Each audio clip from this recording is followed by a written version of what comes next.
Well, good morning, everyone. My name is Dr. Kurt Fisnick. If you know me, welcome back. If you don't know me, I'll tell you a little bit about me and I'll tell you where I've come from and why I'm here with you all today on this recording. And thanks for taking the time to listen. If you're new, welcome to the team. If you've been here for a while, like Tom Maurer Sr. would say, let's get our rears in gear, get our rear in gear and get to work. I'm super excited about where we are right now with Sisel. Sisel is a nutrition company that makes some of the most fantastic products, that change lives, that change health. I can go on and on and on. I can tell you a lot of testimonials about what it's done for me, my family, what it's done for the people just right here in my area. But I'm not going to do that because I could spend hours talking about that. And I know if you've been involved with Sisel for a while, you've got your own testimonials of what it's done for you and your family. So let's just skip right over that. Sisel started back in 2006. So we've been around, just about 20 years, just shy of 20 years. And we're just really, in my opinion, we're going into momentum. And people say, well, how can you be almost a 20-year-old company and just going into momentum? I remember sitting out on Tom's deck at his log cabin, Tom Sr., and, we got to be friends, and I'm sitting out there with him, and we're looking at the trees and the elk and the deer and the wild turkeys running around. And we were talking about the growth of Sisel, the growth of his company. He and his son co-founded the company. And I was asking him, I said, most companies, they grow like this right away because they launch just super fantastic products and they just take off. And Tom said, well, he kind of planned it not to go that way. Most companies start because the owners want to make a lot of money in the beginning, and they don't care what happens to the company in the future. They're not in it for you and me. They're in it for themselves. They want to make a lot of money. And when the company fails, they go on. I mean, I know of one owner of a company who just started another company this last winter. This is his sixth company that is started. Sixth company that he started. And he's a billionaire. And he realizes that he can make another couple $100 million if he just starts another company. He gets all of us to come on board, buy his product. He disappears, starts up a new company. He gets a bunch of people to follow because, of course, his buddies, the guys at the top of the company, they also made hundreds of millions of dollars, maybe $1 billion, just following him and bringing their group of sheep with them to the next company. And I won't go through the names of the companies. I won't go through the names of the owners. But Tom said, I'm not going to do that. Tom says, he's got plenty of money. He had just sold his own company for almost $1 billion. And he had plenty of money. So he wasn't doing it to make another $1 billion. He was doing this because he enjoyed helping people and he enjoyed what he was doing. He enjoyed what he was doing. When he sold his last company, they wanted to add a clause into the contract that said he could never start another company, another network marketing company, another nutrition company. And he said, absolutely not. He said, if you put that clause in there, he says, I'm not going to sign the contract. And he said that, so Sisel, he's building it in a way that it's got slow, gradual progress, but it's steady progress. And of course there's going to be setbacks. There is in life. Everything we do, there's going to be a setback, and you work through them and you just keep going. And the problem with it in a lot of companies, why they fail, is because they're not there for the long term. They didn't plan that in the beginning. That wasn't part of their game plan. When the going got tough, they planned on failing. They planned on going out of business, and they took their money and run, like that song, take the money and run. And that's exactly what a lot of these companies do. That's what a lot of company owners do. And that's what a lot of the top distributors, that's what they plan on happening, and they run. And, that's sad. It's sad for the industry, but we didn't do that. So here we are. We're almost a 20-year-old company. And last year we had a 101% growth from June of last year, Maurer Mountain of last year, 2023, to June of this year, Maurer Mountain 2024. 101% growth. Think about that. What company do you know that's doing that kind of growth with the economy that we have right now? I mean, economists in the United States are saying that the average family is short just about $1,000 a month, short $1,000 a month, just to get back to where they were in 2019, just to get back, not to get ahead, just to get back. And I think about that. I'm like, wow, how easy with Sisel, with our compensation plan, would it be for me to take you and show you how to make an extra $1,000 a month? I mean, it's really simple, right? And I really honestly, I can show you this on paper. Look at the products. We have products that are fantastic. They make changes. They help people. And we have products that you don't even have to start doing anything extra. I don't have to tell you, oh, here, take this vitamin. We can just substitute the products that you're using right now. Take and get rid of your current toxic toothpaste. Add our new Sisel toothpaste, right? Take and get rid of your toxic shampoo and conditioner and shower products. Add our products for you and your family. Get rid of your laundry detergent. Add our laundry detergent, non-toxic. And you do enough things like that, you're not even changing your lifestyle. You're not adding things. You're not saying, oh, you take these vitamins. But what if you added some vitamins and you said, okay, I'm going to go an extra step and I'm going to try and get healthier? You know, over 50% of families in the United States right now are taking more than just a multivitamin, more than just a multivitamin. You know, in the past, if you go back 5 or 6 years ago, sure, 50% of families were taking a multivitamin, over 50%, but now over 50% are taking a multivitamin plus additional products because they know that they're not going to get their health by running to their doctor and having their doctor prescribe another medication or another vaccine or something like that. And I'm not trying to go against what you believe in. I mean, you know, whatever you believe in for whatever reason, and I'm not going to try and change that. But what I'm going to say is, what if I don't tell you, I'm not going to say, we're going to change what you're doing. We're not going to change that part of it. We're just going to substitute in non-toxic products for the products that you're using right now. And that's all we do. Okay, so if you do that, you know that the people around you, you've got a circle of people that will do the things that you do. They will do the things that you do. Maybe you've never asked them to, but chances are they do. You just say, hey, Kurt, would you do me a favor? Would you take a look? Would you try this? It's not going to hurt you, and it might actually help, right? What if that's all you do, and you go out and you find 3 people who want to do the exact same thing? 3 people. So you find 3, and they find 3 each. 3 who find 3, and then those 3 who found 3, they find 3 additional people. So that's what you do. You're finding 3 people. Now, it has to be the right 3. It can't be just, I'm going to go out and find 3 people who agree to buy toothpaste. No, it doesn't work that way. You have to find 3 people who agree and go out and find 3 who agree, who go out and find 3 of their own. 3 who find 3 who find 3. Now, along the way, you're going to find number 4, number 5, number 6, number 25, who just say, oh, I'll try the toothpaste. Okay. Friend of mine last night, that's what she told me. She said, no, I don't want to get involved. She said, you know, I have sensitive skin. She said, I'm not going to try the skincare products right now. But she said, I've been reading your posts on that toothpaste. And she said, I'd really like to give that a try. And I said, okay. I said, I'm going to be with my dad this weekend. When I come back, I'll get the toothpaste to you next week. And we'll see you then. Nice chatting. You know, that's all I did. I didn't harass her. I'm like, oh, wow, you know, do that. No, I left her alone, right? Because once I get her trying the toothpaste, she's going to start thinking, maybe I should take a look at some of those other products that Doc Fizz has. Maybe I should take a look at some other Sisel products. Okay, that's cool. She's not one of my 3, right? Key point. I want to point that out. She's not one of my 3. I'm looking for 3 new people this year. You know, I'm a 4-star if you look at Sisel's compensation plan, but I'm a strong 3-star.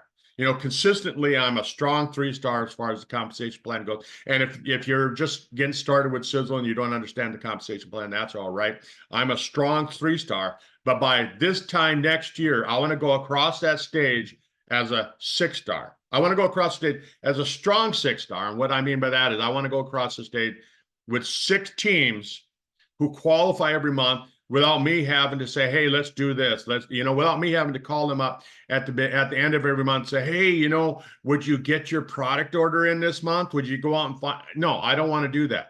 I want to have 6 teams that are there.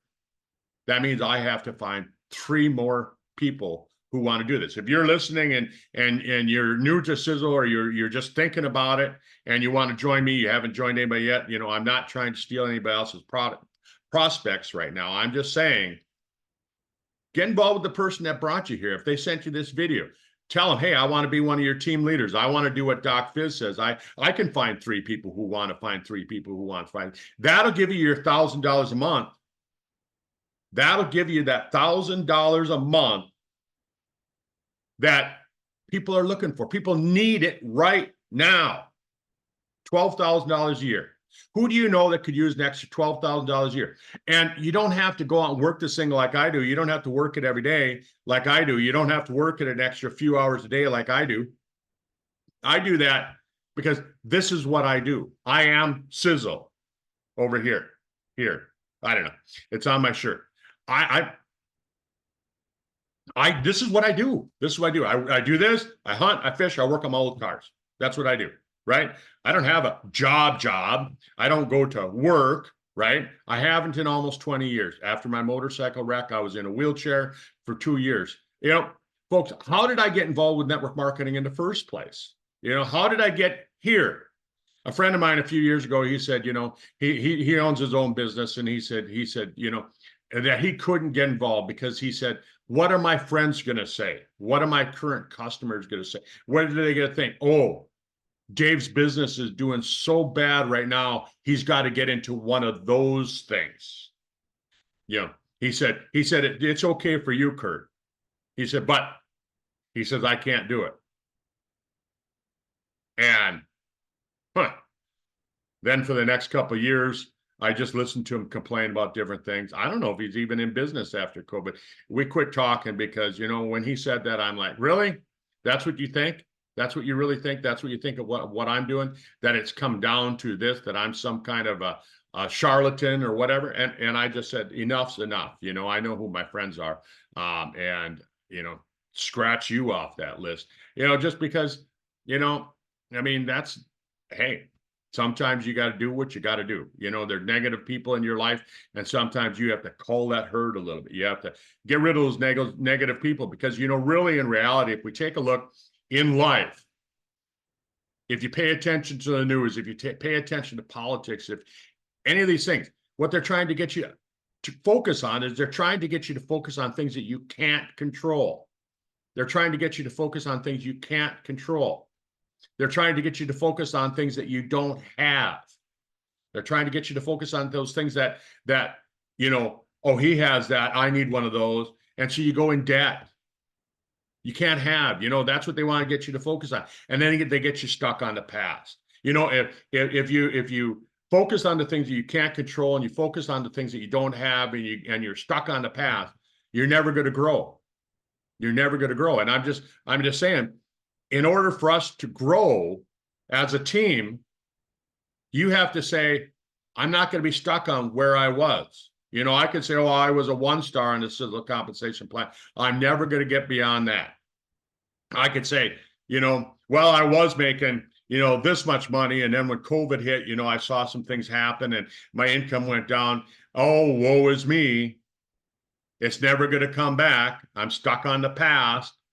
I'm stuck on the things that I can't control. I can't control shipping. I'm not in control of shipping. UPS, USPS, FedEx are in control of that. I'm not in control of that. They're getting us to focus on the things that we don't have. Oh, buy a new electric car. Oh, buy this. No, come on now. Here's what you can control. You can't control how many people join you. I can't say that I'm going to have 10 people join me this month. I'm not in control of that. Not at all. Right? I might present this to 200 people this month, and out of those 200 people, 0 might come back and say, nope, not for me. I'm okay with that because I'm not in control of that. I'm not in control of their checkbook. I'm not in control of where they are right now, but I'm in control of how many people I can talk to. I know I can talk to new people. I've set a goal for myself that I'm going to talk to 3 new people every single week. 3 new people every single week. That means I'm going to talk to a dozen new people every month. And out of that dozen people, I know that one person's going to join me. Now, they might not be one of my 3, because to become one of the 3, they have to go out and go to work. How do I know if they're one of my 3? Well, because they go out and work and they go out and find 3 people of their own, and then they help those 3 go out and find 3. That's how I know if they're one of my 3. I don't know when and if you're one of the people that just joined me and you're watching this right now, hey, welcome to the team. But I don't know if you're one of my 3.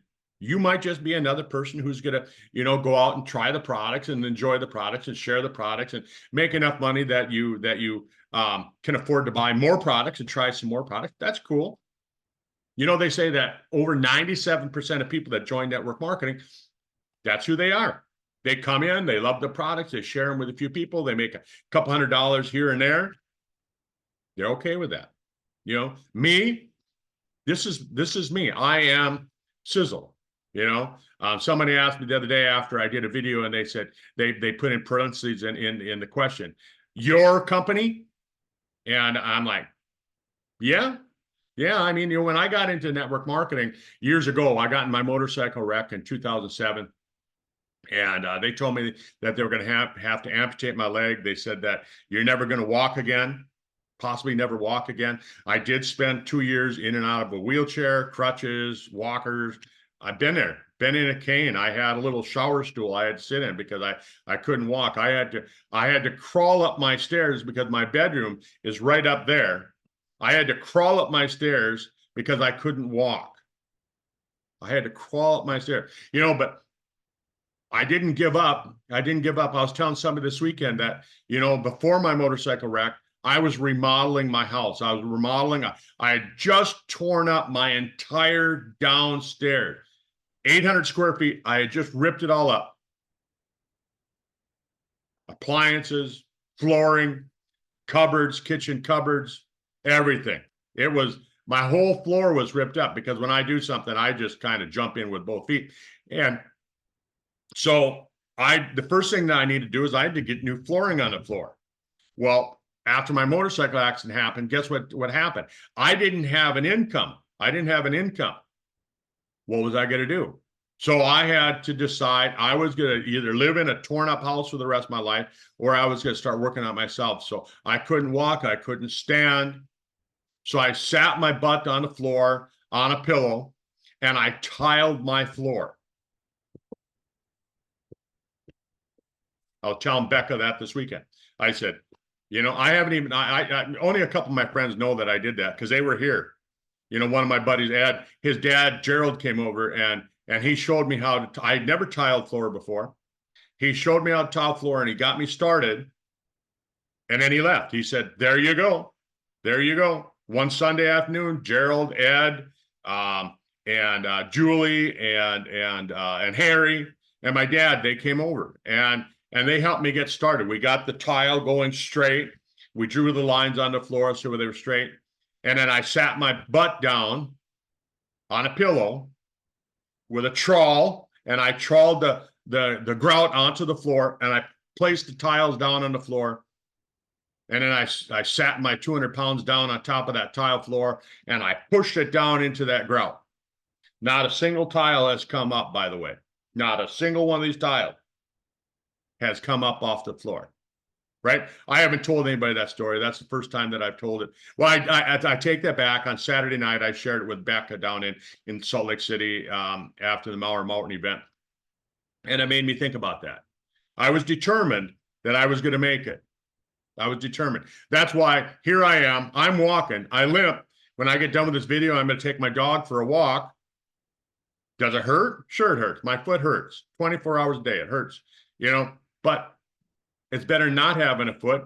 It's better than having foot pain, but no foot, right? Because that's what they told me was going to happen. They said, I'm going to have phantom pain. It's going to feel like my foot hurts, but yet I'm going to look and I'm not going to see my foot. I'd rather have foot pain and look and see my foot.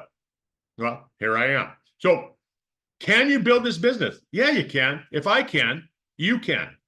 You're not crippled up. You're not in a wheelchair. You're not down on the ground putting tile down on the floor because you can't afford to hire somebody to do it. You don't have any outlook of where money's going to be coming from for the future. That's where I was.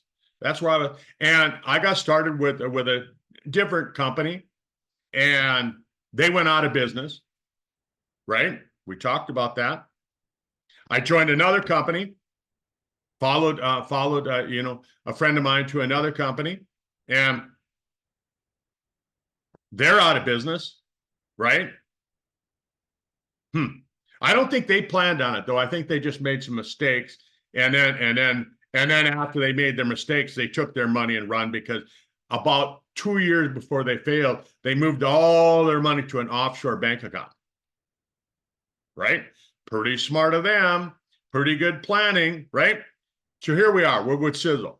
Sisel is a company that we've got a 100-year trust set up that says the company can't be bought. It can't be sold. It's going to be a family-run business. It's going to be in the Maurer family. I was just out there at Maurer Mountain. Tom Jr. and Liesel are running it. Tom Sr. passed away a couple years ago. Tom Jr., his son, co-founder, and Tom Sr.'s daughter, Liesel, took over, running the ship. When they pass away, they're going to pass it on to their kids. Their kids are already involved. We were doing a tour the other day, and I was talking to one of the guys that work in the manufacturing plant, and he takes care of managing the water system. Guess what? He's a Maurer. He's a cousin, right? The guy that works out on the landscaping and maintains the lawn, Maurer. One of the guys that does security, or at least Jim used to do security, I think he still is. He was Tom Sr.'s cousin. Yeah, a Maurer, right?